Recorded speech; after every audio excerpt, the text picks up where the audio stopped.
అసలు progressive overload అంటే weights ఒకటే పెంచుకుంటూ పోవడా? ప్రోగ్రెసివ్ ఓవర్లోడ్ అంటే అర్థమే డిఫరెంట్ వేస్ తోని నీ మజిల్ ని వర్కౌట్స్ ని స్ట్రెస్ లో పెట్టడం. డిఫరెంట్ వేస్ అంటే ఏం లేవు, ఉన్నవి 2 ways. 1 increasing in weight, 2 increasing in reps. ఈ మజిల్ ని వర్కౌట్స్ ని స్ట్రెస్ లో పెట్టడం. మజిల్ ని ఎప్పుడు స్ట్రెస్ లో పెట్టకూడదు. మెటబాలిక్ స్ట్రెస్ అంటే మజిల్ లాక్టేట్ ఫామ్ అవుతుంది. లాక్టేట్ ఫామ్ అయితే మజిల్ సోర్నెస్ ఎక్కువ అవుతుంది, ఫటీగ్ అవుతుంది, మజిల్ డ్యామేజ్ ఎక్కువ అవుతుంది. సో రికవరీ టైం ఎక్కువ అవుతుంది, దీనివల్ల గ్రోత్ ఉండదు. The only thing which gross your muscle is mechanical tension. Metabolic stress is a trash. 10 reps కూడా చాలా మంది హాఫ్ రెప్స్ కొడతారు మజిల్ ని స్క్వీజ్ చేయకుండా. ఆ 10 reps full range of motion లో ట్రైన్ చేయండి, అది కూడా ప్రోగ్రెస్ కదా. ఎవరైనా ఫుల్ రెప్స్ కాకుండా హాఫ్ రెప్స్ కొడుతున్నారంటే అది టెక్నికల్ ఎర్రర్, వాళ్ళ ఫామ్ సరిగ్గా లేనట్టు. అది ప్రోగ్రెసివ్ ఓవర్లోడ్ ఎట్లయితుంది? ప్రోగ్రెసివ్ ఓవర్లోడ్ రెండు డిఫరెంట్ థింగ్స్. ప్రోగ్రెసివ్ ఓవర్లోడ్ అనేది ఒక అడాప్టేషన్, ఒక స్ట్రెంత్ ఆర్ కొత్త కాంట్రాక్టైల్ ప్రోటీన్, కొత్త మజిల్ ఫామ్ అయినప్పుడు మజిల్ ఆటోమేటిక్ గా ప్రోగ్రెస్ అవుతుంది. మనం ఒక అడాప్టేషన్ ని ఎప్పుడు ఫోర్స్ చేయకూడదు. Full range of motion reps ని పైన ఒక సెకండ్ హోల్డ్ అన్న స్క్వీజ్ అన్న చేస్తే టెంపో పెరిగి ఇంకా మజిల్ మీద స్ట్రెస్ పెరిగి అట్లా కూడా ప్రోగ్రెస్ అవుతుంది కదా. సరే ఇప్పుడు ఓకే, మజిల్ లో సార్కోమియర్ ఫంక్షన్ ఎలా ఉంటుంది? ఇది కాన్సెంట్రిక్ ఫేస్, ఇది ఈసెంట్రిక్ ఫేస్. అంటే కాన్సెంట్రిక్ ఫేస్ లో ఇక్కడికి వచ్చిన తర్వాత మజిల్ ఇంకా కాంట్రాక్ట్ అవ్వదు, ఎందుకంటే మాక్సిమం క్రాస్ బ్రిడ్జెస్ ఫామ్ అయి ఉంటుంది. ఇక్కడ నుంచి మజిల్ మూవ్ అవ్వలేదు, ఇది కాన్సెంట్రిక్ ఫేస్.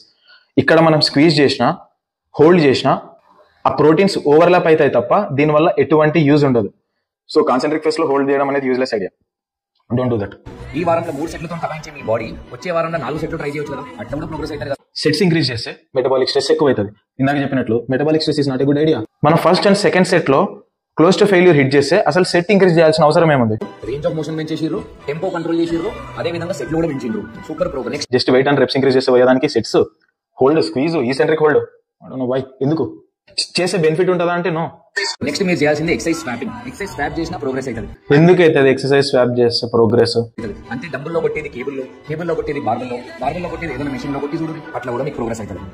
అంటే ఓకే, మజిల్ ఫంక్షన్ ని డిఫరెంట్ ఎక్సర్సైజ్ తో హిట్ చేయడం అంటారు. మజిల్ మీరు బార్బెల్ యూజ్ చేస్తున్నారా, డంబెల్ యూజ్ చేస్తున్నారా, కేబుల్ యూజ్ చేస్తున్నారా, పింక్ కలర్ డంబెల్ యూజ్ చేస్తున్నారా, కేర్ చేయండి. The only thing muscle care is resistance. మీరు ఆ మజిల్ మీద ఎంత వెయిట్ లోడ్ చేస్తున్నారు, ఎన్ని రెప్స్ చేస్తున్నారు, ఎక్సర్సైజ్ ఎంత స్టేబుల్ ఉంది, ఈ 3 థింగ్స్ మజిల్ కేర్ చేసేది. సో అసలు ఎక్విప్మెంట్ చేంజ్ చేయడం వల్ల మజిల్ ప్రోగ్రెస్ ఎలా అవుతుంది? దట్స్ సో డమ్. అంటే ప్రోగ్రెసివ్ ఓవర్లోడ్ అంటే వెయిట్స్ ఒకటి పెంచుకుంటూ కొట్టుడు, అట్లా చేస్తే మీరు ఇంజూరీ అయ్యే ఛాన్సెస్ ఉంటాయి. వెయిట్ ఇంక్రీజ్ చేస్తే ఇంజురీస్ ఎందుకు అవుతాయి? ఫామ్ అండ్ టెక్నిక్ సరిగ్గా లేకుంటే ఇంజురీస్ అవుతాయి. మీరు రేంజ్ కంటే ఎక్కువ వెయిట్స్ లిఫ్ట్ చేస్తే ఇంజురీస్ అవుతాయి. ఈగో లిఫ్టింగ్ వల్ల ఇంజురీస్ అవుతాయి, లిఫ్టింగ్ వల్ల కాదు. Why is he talking like an uncle? ఒకటే రోజు కొట్టమంటలేదు నేను. ఒక 2 వారాలు రెప్స్, ఒక 2 వారాలు రేంజ్ ఆఫ్ మోషన్, ఒక 2 వారాలు సెక్స్ వెంచురీ, ఒక 2 వారాలు మీరు వర్కౌట్ స్వాప్ చేసి మొత్తం 8 weeks. మీకు 8 weeks లో ఎటువంటి ప్రోగ్రెస్ ఉండదు, ఎందుకంటే మీరు అదే ఎక్సర్సైజ్ అటు తిప్పి చేస్తున్నారు తప్ప యాక్చువల్ ప్రోగ్రెస్ లేదు అక్కడ. He's 10 times bigger than us. He is 10 times stronger than us. He has nearly 90,000 followers. We have 40 followers. But still, science and evidence wins. We study and exercise and sports science and nutrition. Hope this helps. Have a good game. Cheers.